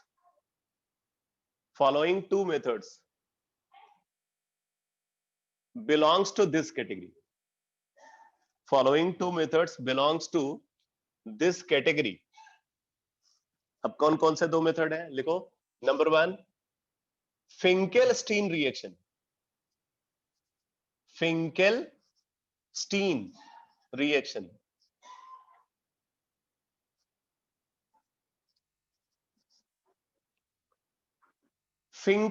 रिएक्शन में देखो क्या करते हैं बेटा, हमारे पास alkyl halide है. अब ये हैलोजन यहां पे क्या है, क्लोरीन और ब्रोमीन. इसको हमने ट्रीट किया सोडियम आयोडाइड के साथ एसीटोन की प्रेजेंस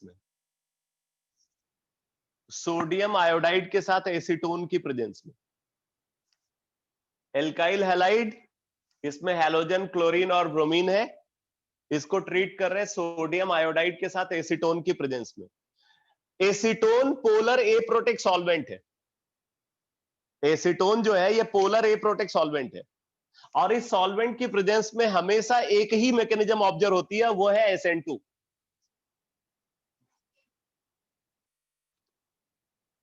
ये सॉल्वेंट अगर आप यूज करोगे ना एसीटोन, इसके साथ हमेशा सिर्फ SN2 मैकेनिज्म ही ऑब्जर्व होती है. और SN2 मैकेनिज्म के थ्रू क्या होगा, यहां पे एल्काइल आयोडाइड बन जाएगा प्लस सोडियम हैलाइड.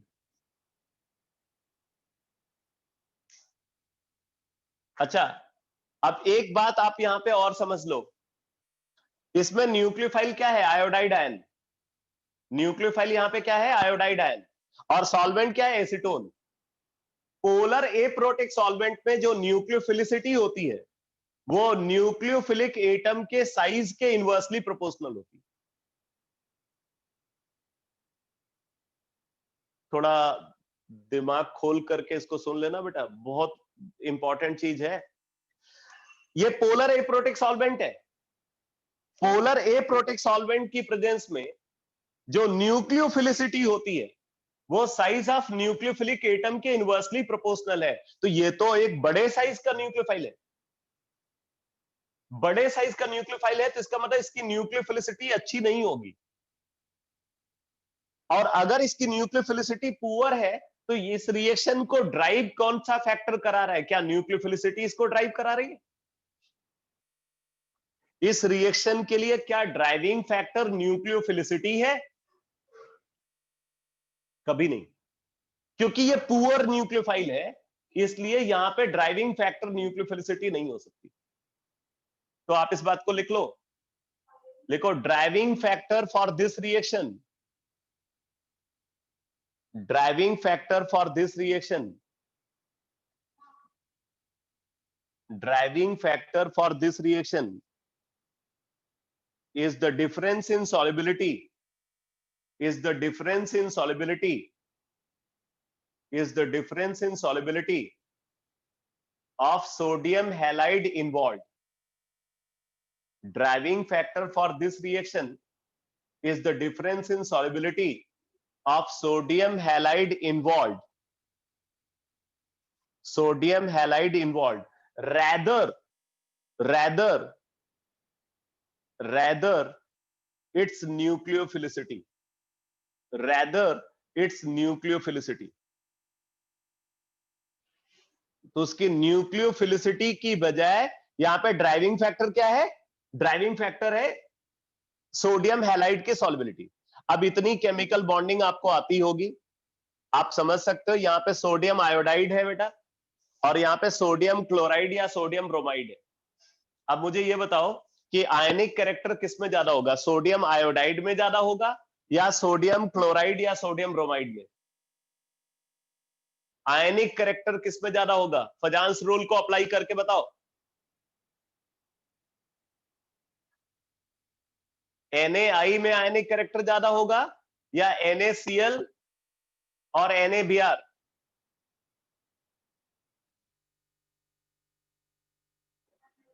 रोहित गलत हो तुम। चिराग ने सही आंसर किया है, हाँ आदित्य ने भी सही आंसर किया है। बेटा कैटायन दोनों में सेम है, एनायन अलग अलग है। एनायन जितना बड़ा होता है ना उतना ज्यादा पोलराइज होता है। एनायनिक साइज जितना बड़ा होगा वो उतना ज्यादा पोलराइज होगा, और जितना ज्यादा पोलराइज होगा एनायन, आयनिक कैरेक्टर उतना कम होगा, कोवेलेंट कैरेक्टर ज्यादा होगा। NaI is more covalent than that of NaCl and NaBr. तो ऑर्डर ऑफ कोवेलेंट कैरेक्टर की अगर बात करें,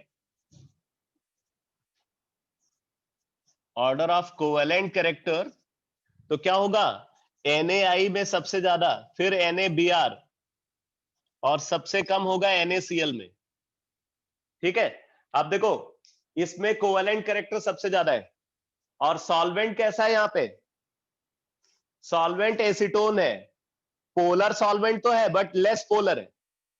ये पोलर है लेकिन पोलर कैरेक्टर कम है, लेस पोलर सॉल्वेंट है, और इसमें कोवेलेंट कैरेक्टर ज्यादा है। इसका मतलब सोडियम आयोडाइड इसमें ज्यादा सॉल्युबल होगा। एसीटोन में सोडियम आयोडाइड ज्यादा सॉल्युबल होगा।